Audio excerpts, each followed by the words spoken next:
You're listening to The Paul Higgins Show, where ambitious tech consultants come to unlock their potential. After 18 years as a global leader, I launched several businesses, culminating in a successful exit.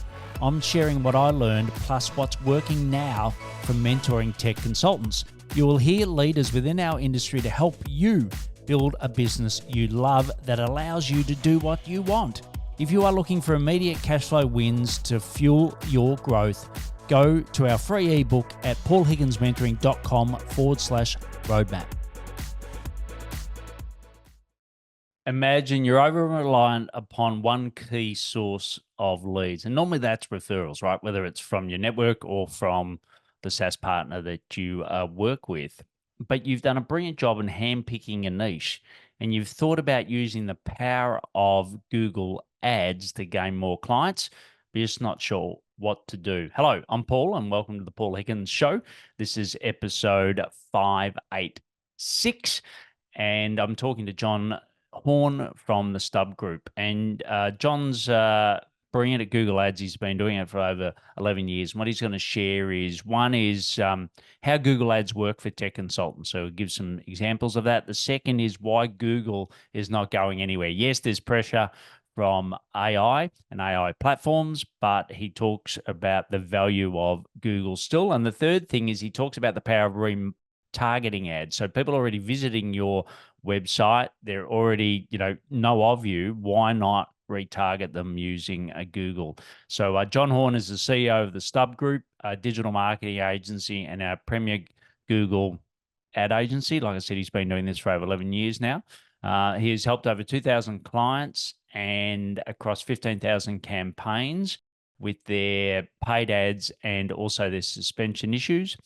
They've generated over $500 million, that's right with a B, in revenue for their clients across many different verticals, including e-commerce, lead gen, B2B, B2C, local services and more. And like I said, I pulled John on because he has got experience in our area. John has taught also digital advertising to over 10,000 students via his YouTube channel, which is the StubGroup YouTube channel. And when he's not marketing, he loves to spend time with his wife and two children in Texas, where he calls home. So if you'd like to see John on video, go to Paul Higgins Mentoring YouTube. And if you haven't already, please subscribe. And what I'll do now is hand you over to John Horn from StubGroup.com. Great to have you here, John.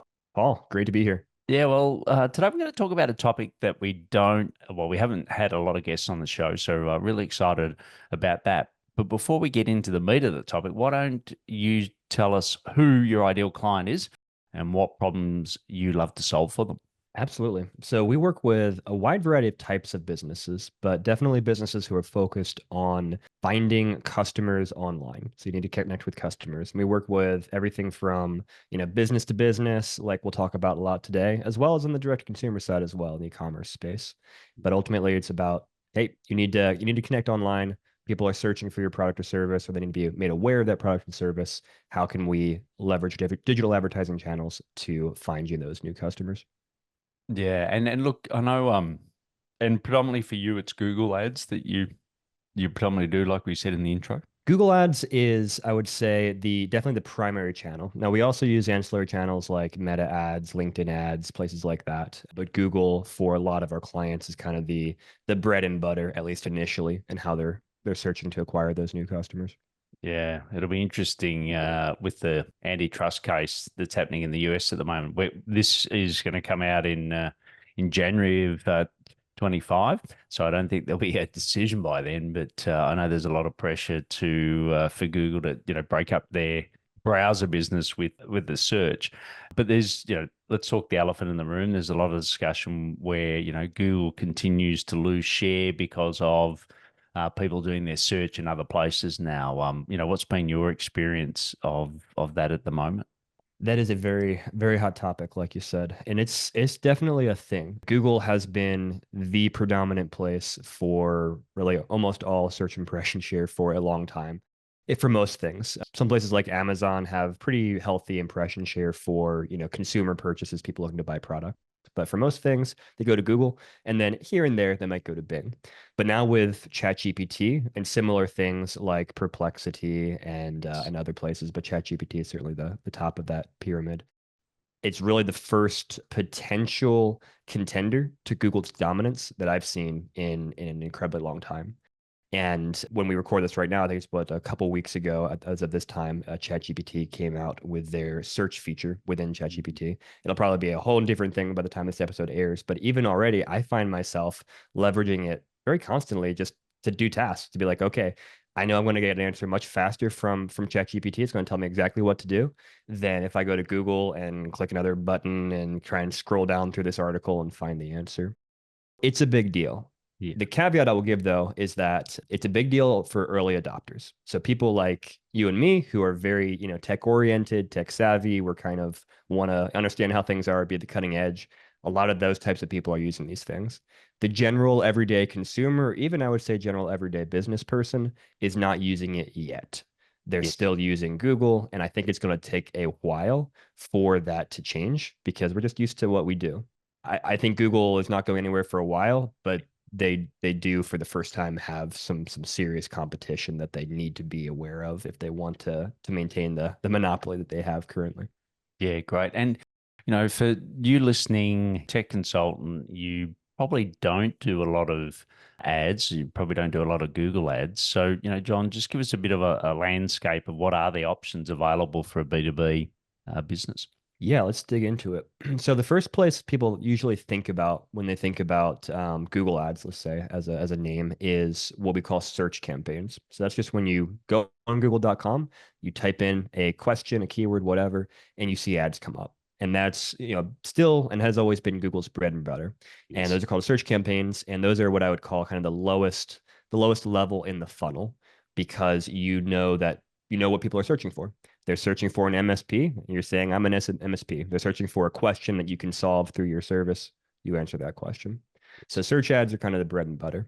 Then you've got what they call display ads. So display ads are generally image ads, sometimes video ads that appear across lots of different websites. And a lot of people don't realize that Google has their own ad exchange. And so you go to weather.com or you go to read the news or whatever, you see the annoying ads on there. Yes. Often those are served by Google. And that is a strategy that generally I would say drives lower ROI than from the search side of things, with one exception, which is called remarketing. So what you can do is you can run those types of ads to people who've already been to your website. And now you're targeting a very relevant group of people who maybe haven't made a decision yet to purchase your service or to reach out to you. And you can serve ads. You can say, hey, here's our white paper, come download it. You can say, hey, schedule a call, free demo, things like that. So that can be very effective and relatively cheap because you're only paying to reach the small group of people who've been to your website. The kind of third biggest type of ad I'll talk about would be YouTube. And so YouTube in and of itself is currently the second largest search engine in the world, as Google loves to say. And so a lot of people are actually searching for results on there. And obviously people are also just watching content on there. It has a tremendous user base. Pretty much everybody is using YouTube.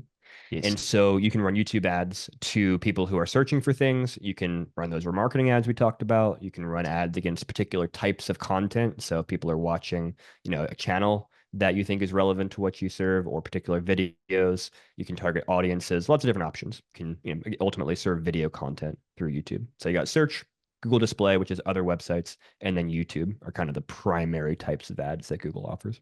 Fantastic. And the remarketing ads, if we just sort of talk a little bit more about those, I'm assuming you got to have a pixel on your website. Is it a pixel per for the total website? Is a pixel per page? Just tell us a little bit about, the nuances of running a remarketing campaign. Great question. Yep. So you grab that pixel from Google. It's kind of a one size fits all. So you just plug that across your website, either directly into the code, drop into Google Tag Manager, and then essentially what happens is when someone reaches your website, Google is tagging them. Google's creating a cookie saying, "All right, we know that this person reached your website." Yes. And then when you run these campaigns, Google's calling back to that and saying, okay, the people we can target with your ads are people essentially who have this cookie, who've reached the website. Now you can get more sophisticated where you can say, all right, I've got this massive big website. I've got, 15 different service offerings on here. I don't want to just show a general ad to people saying my company is great. I want to know that they, clicked through to my solutions for call centers on my website. Cool. Well, you create an audience in your Google Ads account for people who reach those specific pages on your website that talk about, call centers, and then you create ads about call centers and about your solution. And that's how you can create much more personalized and effective ads on the remarketing side of things. Yeah, great. And an ad, like you said, what's an ad typically look like? Well, if you look at, if an MSP and, some of you may be an MSP, but if you think it's very similar to, an MSP versus the Salesforce partner, a Zoho partner, a NetSuite partner, HubSpot, you name it, we're running similar business models. So, what's an ad typically look like for them? Yes. So on the remarketing side of things, generally it's going to be an image ad or a video ad. And so it's going to appear on a website that someone's browsing after visiting your website, or maybe they're on YouTube watching video content. And so, if it's a video, obviously it can be whatever you want, but ultimately you want to build awareness of why you're a good solution for them, and you want to have a, kind of a call to action. How do you get them further into your funnel? Maybe it's not hire us right now, but kind of going back to the white paper idea, could be what is content that could be helpful to someone where they're watching YouTube or they're on a website and they see an image ad saying, "Hey, click here to download the free guide to compliance in X, Y, and Z industry." Cool. That looks interesting. Let me go engage. And now you're getting them into your funnel. And obviously you need to work them up your funnel. But it's just kind of one step in that whole re-engagement idea of, all right, once someone gets to your website, now they've demonstrated interest, but obviously they're not a lead yet. So how do we turn them into a lead? How do we follow them around the web with those image or video ads? And also, the one last thing I'd say there is you can use search ads with remarketing as well. So this can be a strategy where, let's say you've got, kind of a broad search term that you'd like to go after, a broad keyword, someone searching for best MSPs. Yes. Well, that's incredibly expensive. Yes. You're probably not going to want to spend what it costs to show up there. Yes. But you might say, hey, if someone's already been to my website and then they search for best MSPs, it's worth spending the $40 or whatever the cost per click is going to be to show up because they already are aware of me. They're probably in my area. They've some connection. And now they see me come up. That's really valuable. And so that's another option where you can layer that remarketing audience onto your search campaign and say only target people who have been to my website and then also search these specific keywords. Gotcha. And if you've been listening for a while, you know that I always talk about niche or niching, especially if you're, on the smaller side of a tech consulting business. What does that mean? You sort of, got less than 20 employees and you're sort of doing the marketing and sales or predominantly doing the marketing and sales. And so if you're in that situation, I say, pick a vertical. So whether it's legal practices, whether it's blah, blah, blah. Because often if you're working, say, for Salesforce, I'm assuming it's very hard to compete on Salesforce as a keyword, right? Like the SaaS brand has got that absolutely nailed. So, if you got any learnings or any tips you can share on how do you better use the right keywords in a niche or a niche versus trying to promote yourself against the brand that you're actually supporting? Yeah, so you're 100% right. Niching is incredibly important because those broader search terms, those branded search terms are just crazy expensive and the big boys are already going after them like crazy. And Yeah. so generally speaking, you're either not going to actually serve any ads there and it's a moot point, or if you do serve ads there, the amount you're spending per click is not going to be, sustainable for you. You want to niche down, like you said, and figure out, okay, where are competencies? Where do we shine? Why are people hiring us right now? What are the top questions that they're asking that are bringing them in the door? Okay, now how do I go target those questions? Because people are asking those questions on Google. So you can kind of think of it as questions. So let's say Salesforce partner, it's all right, why do people need a Salesforce partner? What are those sticky situations that they're Googling or using ChatGPT or whatever? It's like, okay, how the heck do I do this? You know what? I don't want to figure this out myself. I need a partner to help me.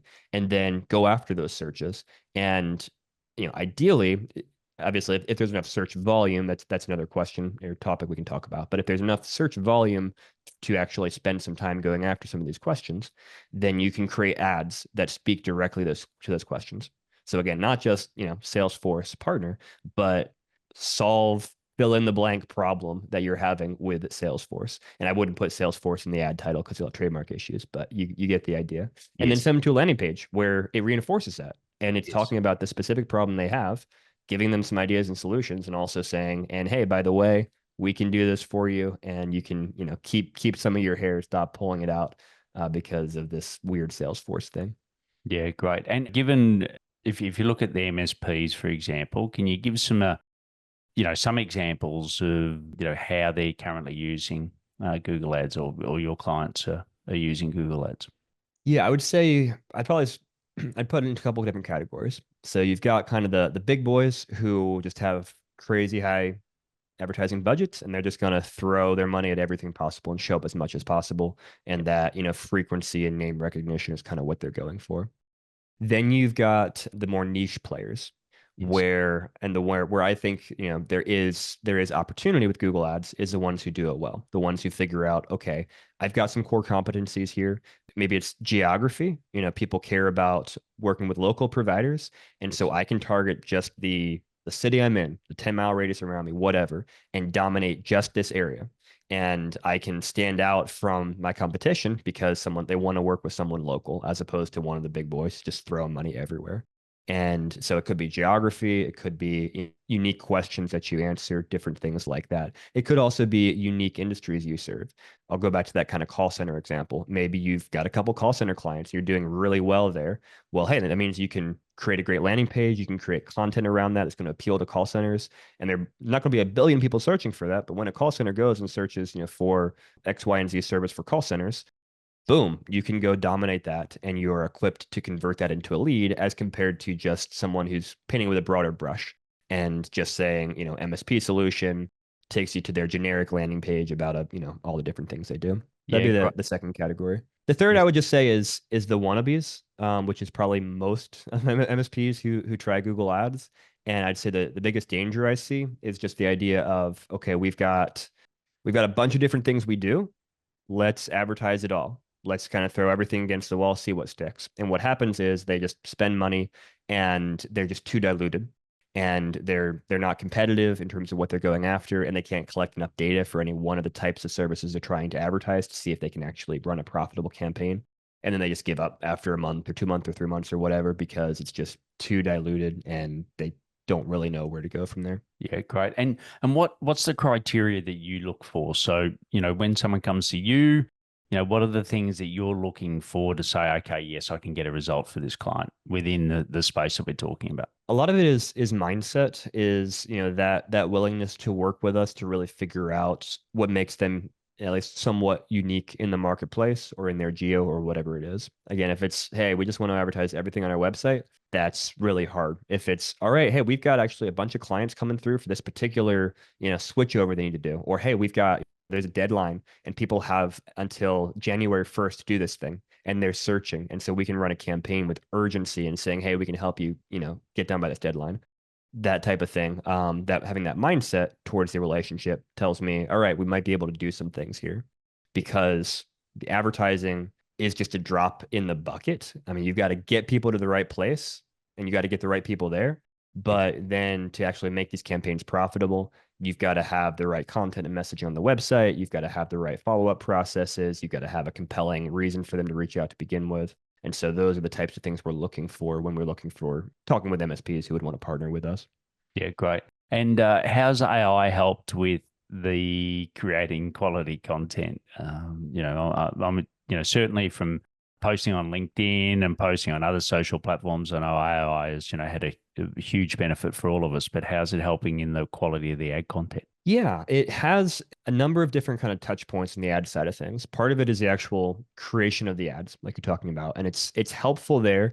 Generally, I'd say what we do is we will use it for maybe ideation, for coming up with ideas quickly, and be like, oh, that looks cool, let's build upon that. And then usually, it takes some manual adjustments, some work to get it to really where it needs to be. But it can either save a lot of time or just come up with ideas that we might not have thought of without leveraging that. So it's great for that. And then it's also a very, very important part of the actual kind of bones of running campaigns. So of choosing how much am I going to pay Google or bid for this click versus that click? Well, as we're collecting data to see how people are converting on the website, for example, and we can see, okay, well, we might have this expected conversion rate for this keyword versus this one over here. The AI is able to look at all that and make decisions and say, okay, well, we could for this cost per click for that search, this for that, and then this is all really built into Google. Google is leveraging this AI and machine learning, but that runs the campaigns much more efficiently than if you have a human just trying to click a bunch of different buttons all at once and figure it all out. Yeah, great. And budgets like, you're listening to John. And reminder, it's John Horn, episode 586. So you listen to John and you think, look, I know, I've thought about this for so long. I need to bite the bullet, right? 2025 is the year that I'm going to add Google ads to my stream of leads and sort of be less dependent upon the SaaS partner for some of you. And you're sort of thinking, okay, what's broadly it's going to cost me? What's it going to cost me a management fee? What's it going to cost me an ad spend to make sure that this is a successful lead source for me? Yeah, great question. I'll give some benchmarks, but I'll also first caveat with saying what we look at for figuring out budgets really comes down to, again, what are those services that we're advertising? And then we'll look at what is it costing in your area and for those services. Because what we want to do is you have to allocate enough budget to be able to collect enough data to see if it's going to work and to see which parts are working. It's never going to be perfect from day one. There's always optimizations of, hey, this type of traffic, we thought it would convert well, it's not. Or, hey, we didn't think this was going to work, and it is. And let's cut spend here. Let's spend more there. That said, very, very general benchmarks. If we're talking about a niched MSP going after a relatively small market, generally I want to say you should spend at least $2,000 on ad spend per month. At a minimum. More is usually going to be better, but let's say 2,000 as a minimum. And then in terms of agency fees, obviously it depends who you work with, but I would say probably initially at that spend level, somewhere between $1,000 to $2,000 in terms of agency fees, be probably a fair estimate. And that's on a monthly basis, or is that a one-off basis? On a monthly basis. On a monthly basis. So you're sort of looking, 4 to 5K is sort of your entry to get a reasonable outcome. So, for some of you, that's a fair investment. I think that's where you've got to look at prioritizing where it is. And there's a lot of courses out there. There's, now there's, like you said, ChatGPT, there's other ways that can help you in a way do some of the process. What's the key defining difference why someone would try to do it themselves versus, say, use an agency? A couple of reasons. A, cost savings. People don't want to pay fees. They like doing things themselves. That's the biggest reason. And then two, probably a lot of people have been burned by agencies who just don't do a good job or don't really get what it is that the MSP is selling, because sometimes it can be hard to wrap your head around kind of complicated concepts and things. And so I think those are the two primary reasons that people do it kind of in-house. And that's perfectly appropriate to do. Sometimes it can work out well. Sometimes you still end up you think you're saving money on those agency fees, and then you end up wasting all of that and more in wasted spend on Google. So it really kind of pick your poison to some extent. Spot on. And I think it's the exact same reason when someone says to you, well, I can set this platform up myself, whatever it is, let's say it's Zoho, Monday, whatever. And you say, look, you can, that's fine. But, the cost of your time in learning, training, et cetera, is X. It's just whether you want that opportunity cost, whether you want to spend that. It's the same here with the Google ads, right? Yes, you can always do everything yourself, but is it the most and the highest priority for you to work on? And do you want to, learn on your own ticket, or do you want to learn from someone that's already been there, done that, and has got specific examples? And that's where, like John's mentioned MSP quite a bit, but he's worked in this industry, so therefore he knows the nuances of it, and that's why I brought John on. But what we're going to do now, John, is just thank our sponsors, and we'll come back for the rapid fire. Ever spotted your dream client on LinkedIn only to find yourself bogged down in tedious data transfer at the expense of building that critical relationship? Say goodbye to manual tasks and hello to efficiency with Surfy, S-U-R-F-E. Surfy transforms you from a virtual assistant into a sales pro by seamlessly capturing, syncing, and enriching contacts from LinkedIn into your preferred sales platform, be it Salesforce, HubSpot, Pipedrive, Copper, or even Google Sheets, all in one single click. Imagine reclaiming those precious hours spent on data entry and redirecting them towards nurturing valuable connections and closing deals, which we all love to do. With Surfy, it's not just a dream, it's your new reality. Ready to invest your sales time where it truly matters? Try Surfy today by visiting our resource page at paulhigginsmentoring.com/resources and clicking on Surfy. Elevate your sales game with Surfy because your success starts after the click. So, John, we're going to change gears a little now. We're going to go to the rapid fire, and I'm going to ask you 4 questions to get your rapid responses. So the first one is, for you running StubGroup.com, what are the daily habits that help you to continue to drive the growth of StubGroup? Get a good walk in the morning, whenever possible. Listen to a podcast, and then get to work really hard, and then spend time with the family. Got two little boys and a wife, and love family time. Fantastic. And you mentioned podcasts, which is obviously one way you learn, but what are other ways that you learn to become a better expert in this area, but also, to better run your business? Hands-on with my team. I'm constantly learning from my team and from our clients too, which is one of those beautiful things. We work with a lot of different businesses, so we get to see how they run, the good, the bad, and the ugly, and get to learn from those things and implement those in our own business. Great. And if I could grant you one wish for StubGroup, what would that be? Keep finding the highest caliber people to bring on board to support our clients and grow. Great. And the last one is, you've been in this Google space for 11 years now, over 11 years. What's something now that you wish you had known earlier? Going back to people again, I would say hire slowly, fire quickly, as they say, is probably the number one thing that I've needed to learn over time, and always still learning, but super important. Great. Well, if you want to add another stream, I think, my advice is that Google Ads isn't the first place that you go to. But like I said, if you so dependent upon one particular source and you want to look at different sources, and I think the obvious one is remarketing, right? Like if you have traffic already coming to your website and you're just letting it fall away and not doing anything with it, I think remarketing is something that it's definitely worth looking at. But also, those specific display ads where you are very dominant in a particular niche. So, I've got a Monday partner that is in legal. I've got Zoho that is in, manufacturing. Like if you're in a tight geography as well, and you've got a specific niche, I think, reach out to John and see how we can help you. John, thanks a lot for coming on the show today. Absolutely. Thank you so much for having me. Great interview with John. And I think, that retargeting, I think, is a key. I'm guilty of it. I don't do it enough. I get sometimes 100 to 200 views a week, unique views a week to my website, and I don't do anything with that, right? Certainly reach out to John. Thank him firstly on LinkedIn. The link is in the show notes for coming on the show, but ask him some questions, right, that can help you grow your business. Also share it with peers where that they have a need for this or like to learn more. You can watch the episode, as I said, on the Paul Higgins Mentoring channel on YouTube, and I'll see you next time on the Paul Higgins Show. Time for action. Let me know what you implemented from the show. I promise to respond. Plus, get the Tech Consultants Roadmap at paulhigginsmentoring.com/roadmap.